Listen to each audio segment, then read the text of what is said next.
बच्चों, आज हम आप लोगों को अगला अध्याय फणेश्वर नाथ रेणु की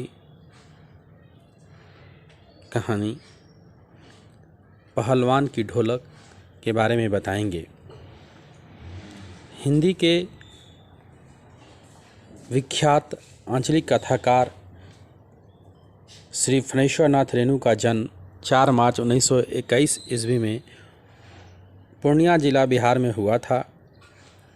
उनकी प्रारंभिक शिक्षा नेपाल में संपन्न हुई थी और राष्ट्रभाव जगाने का काम और वे 42 के आंदोलन में कूद पड़े थे। साथ ही क्रांति में सहभागी तो थे ही, राजनीति में भी सक्रिय रहे हैं और 11 अप्रैल 1977 को ये दुनिया छोड़कर चले गए।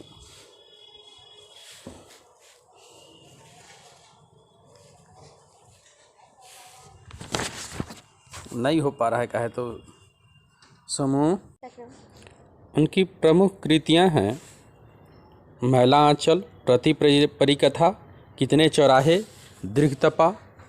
कहानी उनकी जो प्रसिद्ध हैं ठुमरी, अग्निखोर, आदिम रात्रि आदि। संस्मरण है ऋण जल धन जल, वन तुलसी की गंध, अश्रुत पूर्व, रिपोतार्ज हैं नेपाली क्रांति कथा। रेणु जी आंचलिकता को उसकी समग्रता से पकड़ा है।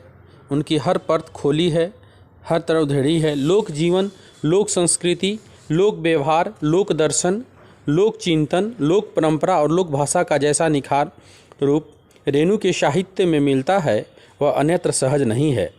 जीवन की विभिन्न समस्याएं, उनसे उत्पन्न जीवन की कठिनाइयां, अभाव, पीड़ाएं, संघर्ष, अत्याचार, शोषण, दुराचार, यानी अंचल का सब कुछ वहां आकर खड़ा हो जाता है। उनके वर्णन की एक महती विशेषता यह है कि उसमें यथार्थ अपनी पूरी यथार्थता से समाहित हो उठा है। आंचलिक कथाकार होने के कारण उनकी भाषा सरल, प्रवाहमयी, तत्सम प्रधान है, पर बड़ी सहज है और बारीक बात को भी सामने लाने की उसमें विलक्षण क्षमता है। उसमें आंचलिकता का भी गहरा पुट है। भाषा को इस स्तर तक चमकाया दमकाया गया है कि वह बड़ी सुघड़ बन गई है और बोलती सी प्रतीत होती है। शैली के क्षेत्र में वे बड़े कुशल चितेरे हैं। उनकी शैली भाव और वर्णन के अनुसार चलती है। साथ ही उसमें विविधता है, रोचकता है, प्रवाह है और सबसे बड़ी विशेषता है उसकी कलात्मकता।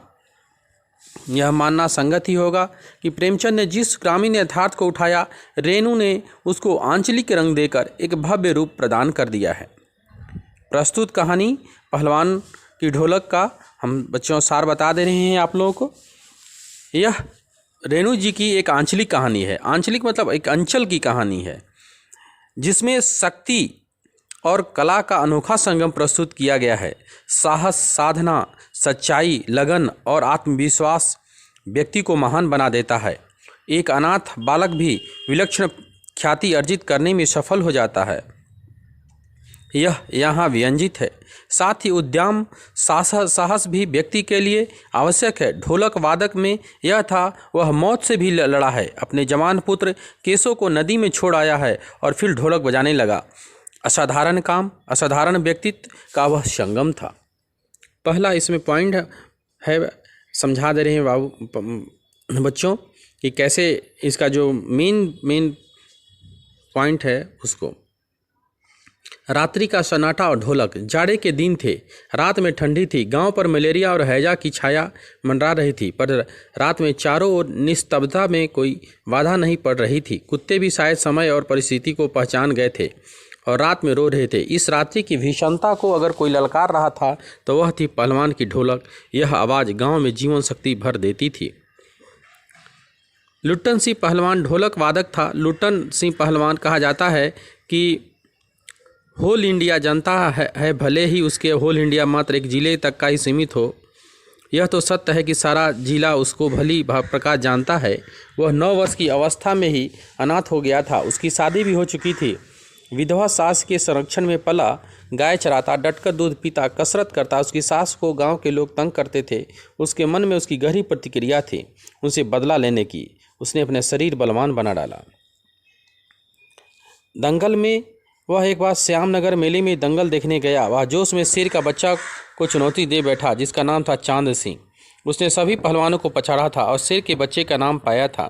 श्यामनगर के वृद्ध महाराज ने उसकी कुश्ती देखकर लट्टन को अपने पास बुलाया और समझाया कुश्ती न लड़े। साथ ही उसकी हिम्मत की भी दाद दी। उसके 10 रुपया देकर कहा मेला देकर चला जा।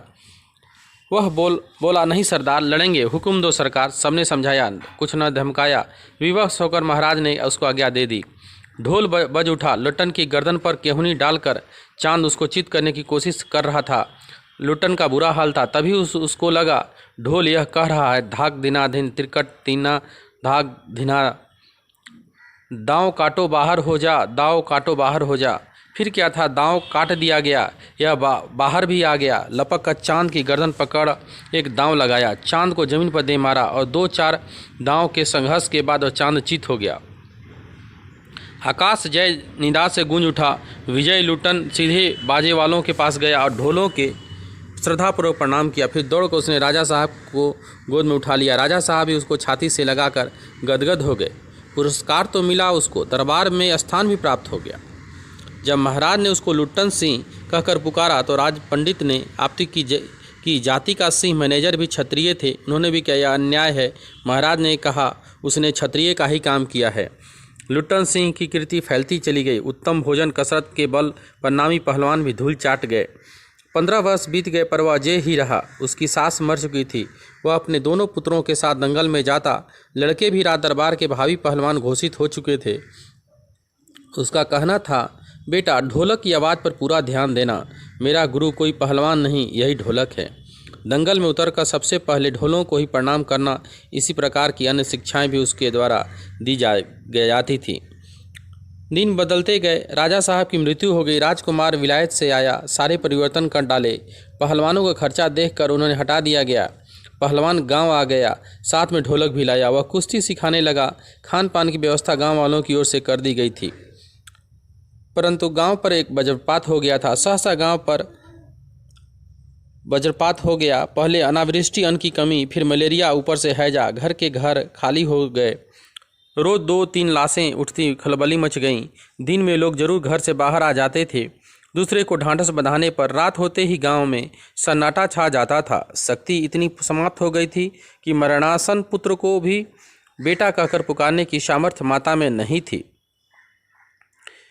इस भीषण परिस्थिति में ढोलक की ललकारता वह पहलवान ढोलक की चुनौती दे रही थी। पहलवान संध्या में से सुबह तक चाहे जिस ख्याल से हो ढोलक बजाता रहता था। गांव के अर्धमृत औषधि उपचार पथ्य विहीन व्यक्तियों में वह संजीवनी शक्ति का संचार करता रहता था। जिस दिन पहलवान के दोनों बेटे क्रूर काल की चपेट में आए, अशह वेदना से छटपटाते हुए बोले बाबा उठा पटक दो वाला ताल बजाओ, चटाक चट घा चटाक। सारी रात ढोलक पीटता रहा था। पहलवान बीच बीच में यह भी कहता जाता था मारो बहादुर। प्रातः काल दोनों बेटे औंधे पड़े थे। उस दिन पहलवान ने श्याम नंदन की दी हुई रेशमी जंगियां पहन ली। सारे शरीर में मिट्टी मलकर थोड़ी कसरत की। दोनों को कंधे पर लाद कर नदी में बहाया। रात में फिर पहलवान की ढोलक की आवाज़ रोज की तरह गूंज उठी। लोगों की हिम्मत दुगनी हो गई। लोग बोले दोनों बेटे मर गए। पहलवान की हिम्मत तो देखो, 1.5 हाथ का कलेजा है। 4-5 दिनों के बाद एक रात को ढोलक की आवाज़ नहीं सुनाई पड़ी। पहलवान के कुछ दिलेर किंतु रुग्ण शिष्यों ने सुबह जाकर देखा पहलवान की लाश चित पड़ी है। आंसू पोंछते हुए एक बोला गुरुजी कहते थे जब मर जाऊं तो चिता पर मुझे चित नहीं, पेट के बल सुनाना। मैं ज़िंदगी में कभी चित नहीं हुआ। यह एक बहुत ही आंचलिक मार्मिक कहानी है बच्चों। इसमें पहले ज़माने में लोग हैजा से, प्लेग से बहुत मरते थे और उन्होंने एक पहलवान की दिलेरी की कहानी को सुगठित किया है। इसके संबंध में जो भी क्वेश्चन हैं आप देख लेंगे।